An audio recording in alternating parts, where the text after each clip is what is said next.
Munting paalala mula sa One Pag-asa, kidneys alagaan natin!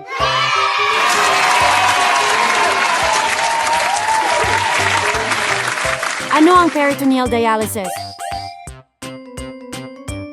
Ang peritoneal dialysis, PD, ay isang uri ng dialysis na ginagamit upang linisin ang dugo ng mga taong may kidney failure o end-stage renal disease, ESRD. Ginagamit nito ang sariling peritoneum, ang lining ng loob ng tiyan, bilang isang natural na filter upang alisin ang mga dumi, labis na likido, at toxins mula sa katawan. Paano ito ginagawa?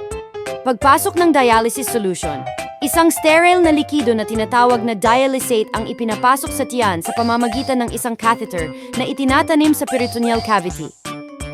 Pagsala ng dumi at toxins, ang dialysate ay nananatili sa tiyan sa loob ng ilang oras, dwell time, kung saan hinihigop nito ang dumi at labis na likido mula sa dugo sa pamamagitan ng peritoneum.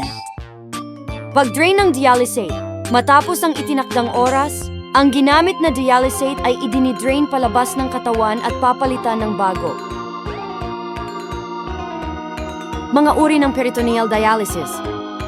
Una, Continuous Ambulatory Peritoneal Dialysis, CAPD. Ginagawa ng mano-mano ilang beses sa isang araw ng walang makina. Pangalawa, Automated Peritoneal Dialysis, APD. Ginagamit ang isang makina, cycler, upang automatikong palitan ng dialysate, madalas tuwing gabi habang natutulog.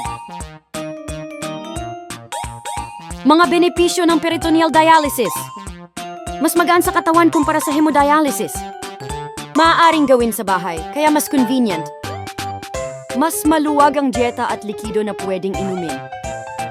Hindi kailangang pumunta ng madalas sa ospital or dialysis center.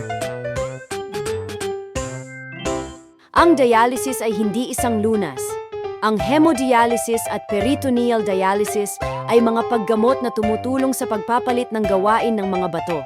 Ang mga paggamot na ito ay nakakatulong upang mapabuti ang pakiramdam ng pasyente at mapahaba ang kanyang buhay. Ngunit hindi nila nalulunasan ang kidney failure.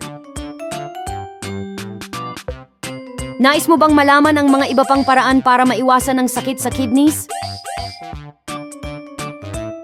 Follow One Pag-asa social media channels.